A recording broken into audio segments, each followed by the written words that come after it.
Jai Mother. Charanam Sharanam Ramambige, Charanam Sharanam Trayambage. At the feet of Divine Mother Sree Rama Devi by Mrs. T.N.K Nair, the Divine Ministry audiobook, Part 6a. There she stands, our Divine Mother, in the battlefield of life, as the leader of the souls, blowing the conch of victory, preaching the message of dynamic spirituality, infusing energy to all tired frames, radiating her dynamic effulgence like the midday sun. The thunder of her voice awakens slumbering jivas and prepares them for her divine mission. Mother Tara Devi. As a picture emerges under an artist's touch, with myriad tones and splashes of colors, it is only when complete that the viewer realizes the depth and beauty of the picture. So also the divine mission of Mother has its phases, happenings, turning points, and unknown areas. The magnificent design and the grandeur of her Avirbhava cannot be fully understood at present, but great happenings and events give glimpses of her divine purpose. The mother's third visit to Trichur was in September 1951 for my daughter's wedding. Presided by the Divine Mother, the wedding celebrations were tinged with holiness. There were bhajans, laksharchanas, and as was our cherished desire, the wedding became the venue for many people from far and near to meet Mother. Parties of devotees and invitees had come from various centers for the occasion.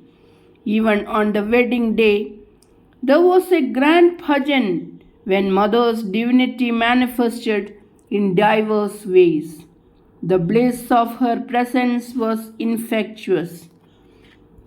Her interest in the wedding preparations took her even to the kitchen where she blessed the food that was being prepared. The result was that hundreds of people who had come for the bhajan were also fed sumptuously without our running short of food. Many members from my husband's family had come for the wedding. With a single darshan of Mother, they were overcome with devotion. Before leaving for Trivandrum, they all begged Mother to visit Trivandrum.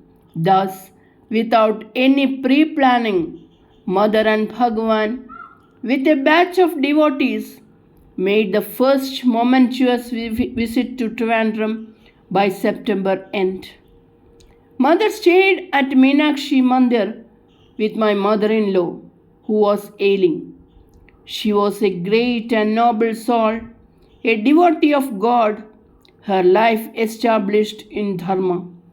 After hearing about Mother from us, she had a great desire to get Upadesh from Mother. Such was the mother's love that she initiated my mother-in-law on the sick bed itself. My sisters-in-law and others too received initiation. The wonderful thing in Trivandrum was that not only our relatives but many others too, who had only heard of Mother from us, had full faith in her divinity. With the first darshan, they recognized her as their Kuladevada, and whole families dedicated themselves to her cause. Well-known persons of Trivandrum, like the great scholar and philosopher Kumaragam Parameswaram Pillai, Pokkat Raghavan Pillai, V. Narayana Pillai, G. Keshavan Nair, C.M. Velayudan Pillai, Mrs. Sharada Thambi, and their families became her disciples. Astounding were the experiences bestowed by her bounteous grace. Some others who came to scoff turned as her most ardent disciples. Mother was invited to the palace, and His Highness the Maharaja and all the members of the royal family paid reverence and homage to Mother. Mother was also invited to Pattam Palace by the Ilayaraja Marthandavarma and his consort Sree Rama Devi. After an inspiring bhajan, Mother with ineffable love blessed them and their children.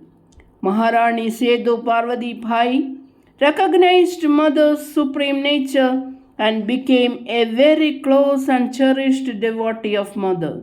The nucleus of a center was formed with Sunday bhajans and satsangs held at Meenakshi Mandir with some of the foremost disciples who were to work for the divine cause.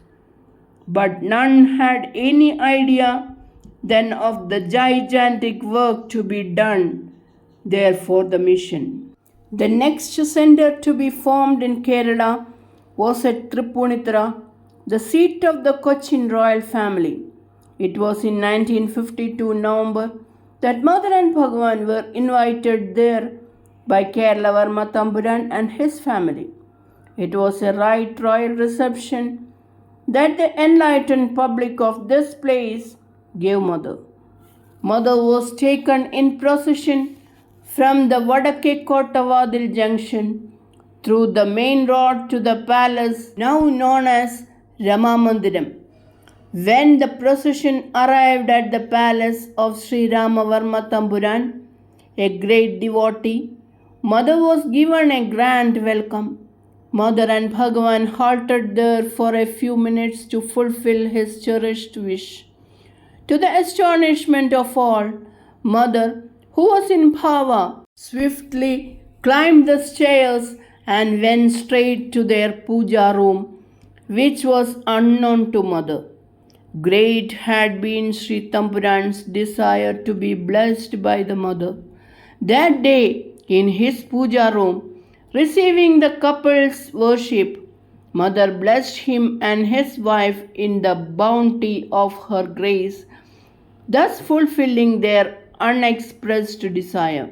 The procession continued with devotees joyously singing the divine name.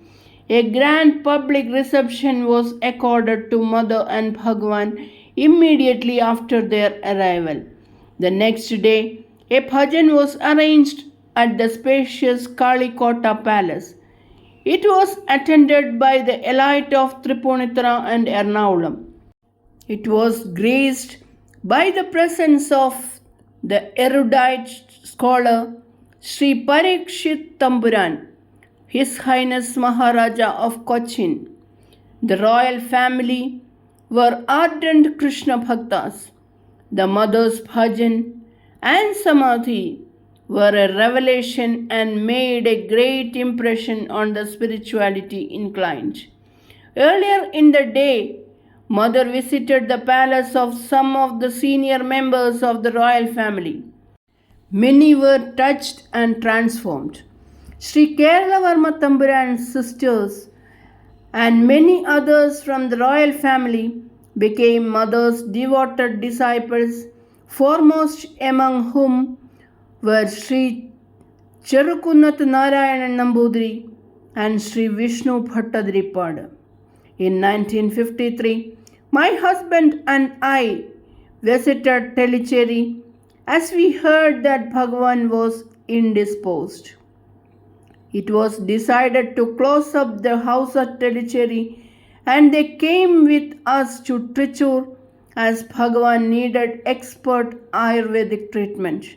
The Tellicherry devotees were overwhelmed with grief at the parting. Mother and Bhagavan stayed at Trichur for 8 months. During the memorable period in 1952 December, when we took leave of Divine Mother after her mother's passing away, the sudden decision was taken to hold a Hindu religious conference at Trichur in 1953. Mother and Bhagavan had blessed us in this new endeavor. So Mother's arrival at Trichur at this juncture was a great boon to us in the planning of the convention. Whenever Mother was not serving Bhagwan, groups of devotees were called and guided and energized for the work ahead. It should be mentioned here that both the Trivandrum and Tripunithura centers joined wholeheartedly to make the convention a great success.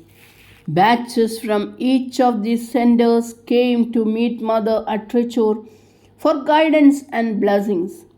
In their enthusiasm to serve their Guru's cause, they liberally helped us and undertook prayers and austerities. From Alway, our brother-in-law, Dr. K.N.N. Menon, one of the foremost disciples of Mother, joined us in our endeavors. Later, Mother visited him and his wife at Alway FACT, where they used to hold periodic spiritual programs. At Trichur, disciplines like meditation, austerities, and invocatory Namajapa were taken up in an intense manner. Mother's presence gave everybody a dynamic impetus, and the months flew by.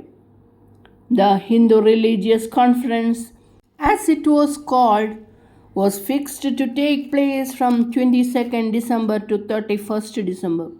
The venue chosen was Kerala Varma College, Trichur, set amidst sylvan surroundings and away from the crowded city.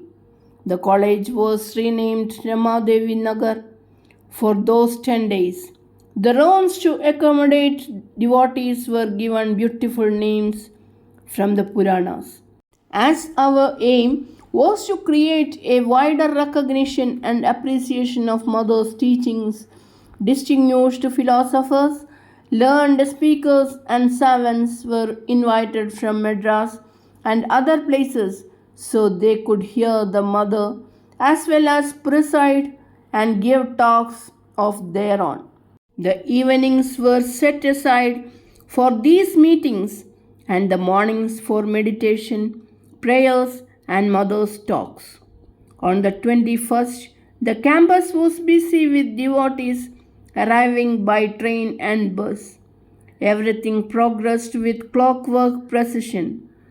The same evening, there was a grand reception for Mother at the main College Road junction, and from there we came in a procession to the college. There was a welcome address to Mother, followed by a beautiful instrumental bhajan with a full orchestra.